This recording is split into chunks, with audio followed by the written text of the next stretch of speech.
الرحمن الرحيم الحمد لله والصلاة والسلام على أشرف الأنبياء والمرسلين نبينا وحبيبنا وقدوتنا محمد صلى الله عليه وسلم وعلى آله وأصحابه أجمعين সম্মানিত দিনী ভাইরা আসসালামু আলাইকুম ওয়া রাহমাতুল্লাহি ওয়া বারাকাতুহু। আজকে আমাদের রিয়াদুস সালিহিনের 55 নম্বর পর্ব নিয়ে আমরা আলোচনা করব। এখানে আমরা যেই অধ্যায়ে আছি এখনো শুভ কাজে প্রতিযোগিতা, ভালো কাজে প্রতিযোগিতা করা। আমরা ইতিপূর্বে কিছু এই অধ্যায়ের কিছু পর্ব নিয়ে আমরা আলোচনা করেছি। আজকে যে হাদিসটি এনেছেন আনাস রাদিয়াল্লাহু আনহু থেকে, আনাস রাদিয়াল্লাহু আনহু। আমরা প্রথমেই আনাস রাদিয়াল্লাহু আনহু সম্পর্কে জেনেছি। তিনি ছিলেন রাসূল সাল্লাল্লাহু আলাইহি ওয়াসাল্লামের খাদেম ছিল এবং 10 বছর কি করেছে, খেদমত করেছে এবং উনি অনেক হায়াত পেয়েছে। রাসূল সাল্লাল্লাহু আলাইহি ওয়াসাল্লাম ওনার জন্য কি করেছে, দোয়া করেছে, তো উনি অনেক হায়াত পেয়েছে। তো এখানে আনাস রাদিয়াল্লাহু আনহু বলতেছেন যে আন্না রাসূলুল্লাহ সাল্লাল্লাহু আলাইহি ওয়াসাল্লাম আখাযা সাইফান ইয়াউমা উহুদ। রাসূল সাল্লাল্লাহু আলাইহি ওয়াসাল্লাম তিনি উহুদের দিন, উহুদের যুদ্ধের দিনে কি করেছে, একটি তরোয়াল হাতে নিয়েছে। আপনারা উহুদের যুদ্ধ জানেন, মানে বদরের যুদ্ধের পরে কি হয়েছে, উহুদের যুদ্ধ হয়েছে। উহুদটি কোথায়, মদিনাতে। তো এখানে উহুদের যুদ্ধে কেন বলা হয়েছে,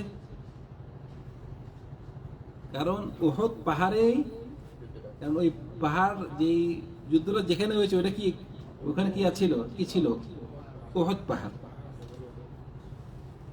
তো উহুদ পাহাড় এমন একটি পাহাড়, উহুদ পাহাড়, যেহেতু উহুদ পাহাড়ে কোনো কথা নেই, যেহেতু উহুদ কথায় এসেছে বলতেছি আর কি। উহুদ এমন একটি পাহাড়, রাসূল সাল্লাল্লাহু আলাইহি ওয়াসাল্লাম উহুদ পাহাড় আমাদেরকে ভালোবাসে, আমরাও তাকে ভালোবাসি। এটা মানে আশ্চর্য জিনিস। পাহাড় আমাদেরকে ভালোবাসে, আমরা কি তাকে ভালোবাসি। এবং রাসূল সাল্লাল্লাহু আলাইহি ওয়াসাল্লাম একদিন পাহাড়ের উপরে উঠেছে, উনি এবং আবু বকর এবং ওমর এবং ওসমান, পাহাড় কাঁপা শুরু করছে। রাসূল সাল্লাল্লাহু আলাইহি ওয়াসাল্লাম বলে, পাহাড় তুমি ধীর থাকো, কাঁপতেছো কেন? তোমার উপরে তো একজন নবী আছে, আর একজন সিদ্দিক আছে, আর আরো 2জন শহীদ আছে, বাস। কত বুঝতে পারছেন? তো শহীদ আছে বলেছে, বুঝে গেছে ওমরও শহীদ হবে, ওসমানও কি শহীদ হবে, রাসূল বলে গিয়েছে। আল্লাহু আকবার। এখন এই উহুদ পাহাড়, উহুদের যুদ্ধটি আসলে এটি এক ধরনের কাফেরদের প্রতিশোধ ওরা নিতে চেয়েছিল। ওরা বদরের যুদ্ধেতে হেরে গিয়েছে, তো ওরা মনে করলো যে যেহেতু আমরা বদরের যুদ্ধে হেরে গিয়েছে, আমরা প্রতিশোধ নেওয়ার জন্য ওরা প্ল্যান করেছে কি মদিনাতে যাই আক্রমণ করবে। তখন রাসূল সাল্লাল্লাহু আলাইহি ওয়াসাল্লাম যখন নাকি সাহাবাদের সাথে পরামর্শ করলেন, তো সাহাবারা পরামর্শ দিলেন যে আমরা এগিয়ে যাবো, আরো মদিনায় প্রবেশ করার আগে আমরা এগিয়ে যাবো। তো ওরা এই উহুদ পাহাড়ে এখানে গিয়েছে, সেখানেই সংঘর্ষ হয়েছিল। তো মোটামুটি উহুদ পাহাড়ের ঘটনা অনেক বড়, আমরা উহুদের যুদ্ধের ঘটনা অনেক বড়। আমরা ইনশাআল্লাহ রাসূল সাল্লাল্লাহু আলাইহি ওয়াসাল্লামের সিরাত নিয়ে আলোচনা করব, তখন ইনশাআল্লাহ এই যুদ্ধ নিয়ে আলোচনা করব। তো এই যুদ্ধ থেকে যেই নাকি শিক্ষণীয়, সেটি হলো যে রাসূল সাল্লাল্লাহু আলাইহি ওয়াসাল্লাম তিনি কিছু সাহাবাদেরকে বলেছিলেন যে তোমাদের, ওরা পাহারা দেওয়ার জন্য রেখেছিল পাহাড়ের উপরে, বলেছে তোমরা এখান থেকে নড়বা না, আমরা জিতি অথবা হেরি, ঠিক আছে। কিন্তু সাহাবারা যখন দেখছে যে মুসলিমরা জিতে গিয়েছে, তখন অনেক সাহাবা নেমে গিয়েছে পাহারা থেকে। যখন নেমে গিয়েছে, কাফেররা আবার উল্টো দিকে এসে আবার আক্রমণ করেছে, মানে অনেক বড় ঘটনা। তো এখানে এই যুদ্ধ থেকে যেটা শিক্ষা নিয়ে যে রাসূল সাল্লাল্লাহু আলাইহি ওয়াসাল্লামের একটি আদেশ অমান্য করাতে কত বড় একটি অ্যাক্সিডেন্ট হয়ে গিয়েছে। কয়টি আদেশ অমান্য করেছে? একটি। তাও আদেশটি অমান্য ওরা ইচ্ছাকৃতভাবে করেনি, নাউযুবিল্লাহ, ইজতিহাদ। রাসূল সাল্লাল্লাহু আলাইহি ওয়াসাল্লাম বলছে তোমরা তোমাদের জায়গাতে কি নড়বা না, আমরা জিতি অথবা হেরি। কিন্তু যখন দেখলো সাহাবারা যে কাফেররা তো পালিয়ে গিয়েছে, এখন তো আমার থাকার প্রয়োজন নেই, কিন্তু অন্যকে সাহাবারা বলে যে না, আমরা এখান থেকে নড়বো না। কিন্তু বেশি সংখ্যক নেমে গিয়েছে। ওদের নামাটা কিন্তু ওরা ইজতিহাদ করে নেমেছে, ওরা রাসূল সাল্লাল্লাহু আলাইহি ওয়াসাল্লামের আদেশ অমান্য করেই নেমে নেয়। কিন্তু ভুল হয়েছে। একটি ভুলের জন্য, যে ভুলটি ইচ্ছাকৃতভাবে নয়, তাও কত বড় একটি অ্যাক্সিডেন্ট হয়ে 70 জন সাহাবী রাদিয়াল্লাহু আনহুম শহীদ হয়েছে। তার মধ্যে যে নাকি শহীদদের নেতা হামজা রাদিয়াল্লাহু আনহু, তিনি শহীদ হয়েছে। তো সেজন্য আমাদের এটা নিয়ে আমাদের দার্স যে রাসূল সাল্লাল্লাহু আলাইহি ওয়াসাল্লামের আদেশ অমান্য করাটাই কি মুসিবত। ওরা একটি আদেশ অমান্য করেছে, তাও এটা ইজতিহাদ করে অমান্য করেছে, তাও কত বড় অ্যাক্সিডেন্ট। আর আমরা কি করছি? দিনে রাতে কত রাসূলুল্লাহর আদেশ আমরা অমান্য করে যাচ্ছি। আল্লাহ সুবহানাহু আমাদেরকে হেফাজত করুন। এখানে এই উহুদের যুদ্ধে রাসূল সাল্লাল্লাহু আলাইহি ওয়াসাল্লাম বললেন এই তরোয়াল নিয়ে, মান ইয়াখুযু হাযা, মান ইয়াখুযু মিন্নি হাযা, এই তরোয়াল আমার হাত থেকে কে নিবে? বলছে ফাবাসাতু আইদিয়াহুম কুল্লু ইনসানিন মিনহুম ইয়াকুল আনা আনা। সবাই বলছে রাসূল আমি। রাসূল হাত থেকে সবাই বলছে আমি নিব। ফাসালা মান ইয়াখুযুহু বিহাক্কিহি, এইটার হক আদায় করতে পারবে যে, কে নিতে পারবে? মানে এইটার, এই তরোয়ালের হক কে আদায় করতে পারবে?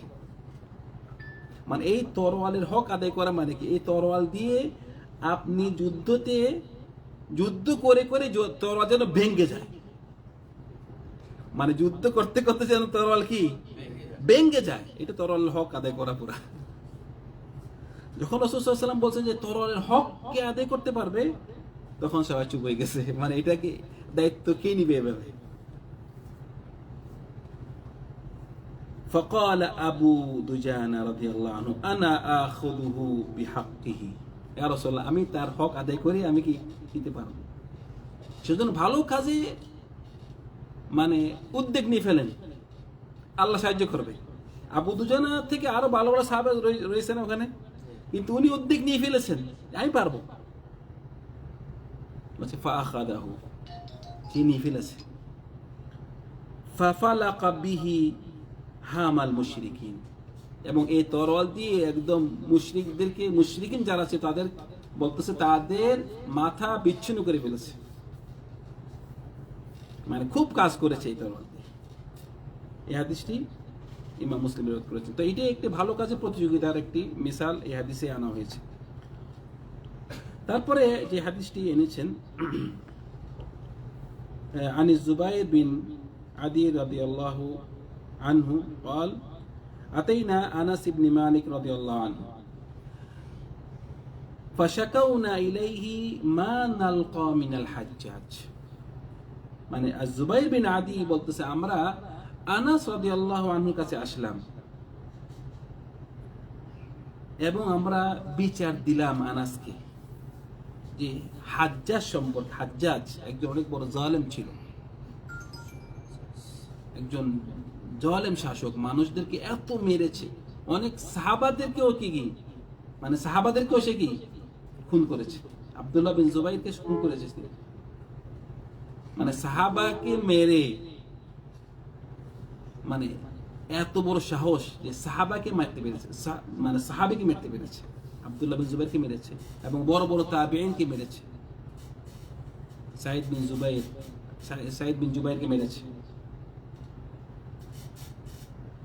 আরো অনেক তাবেঈনদেরকে, বড় বড় তাবেঈনকে মেরেছে। তো আনাস রাদিয়াল্লাহু আনহুকে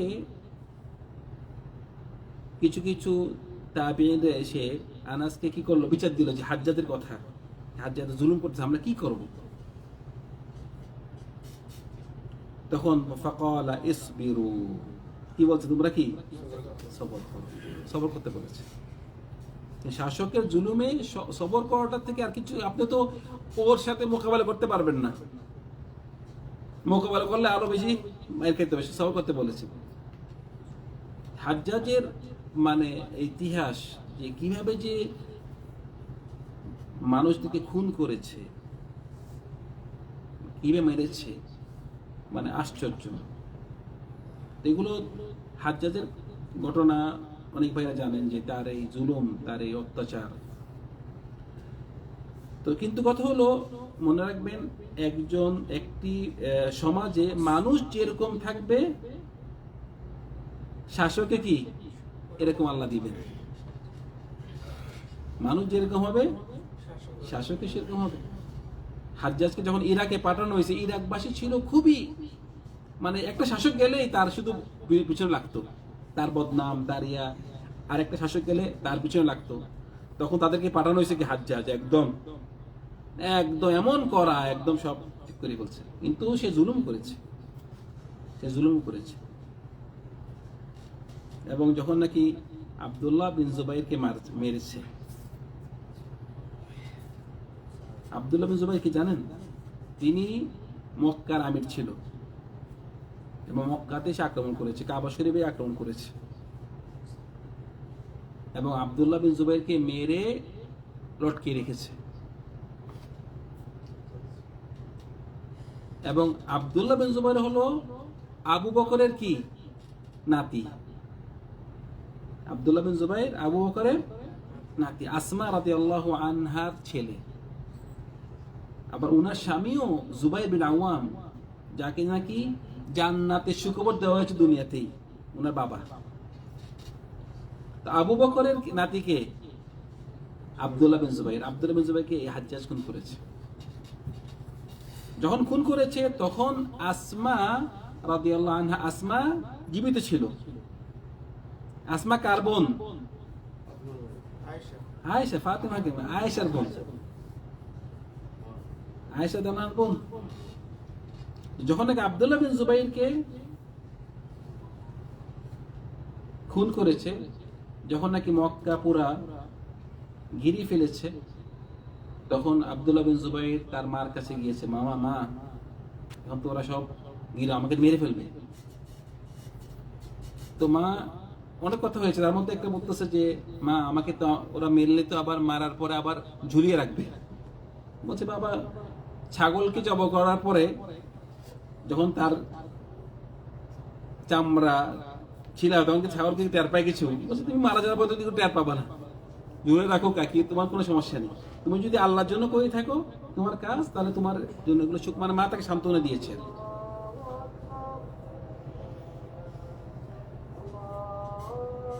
আজানের পর কথা বলতে শুধু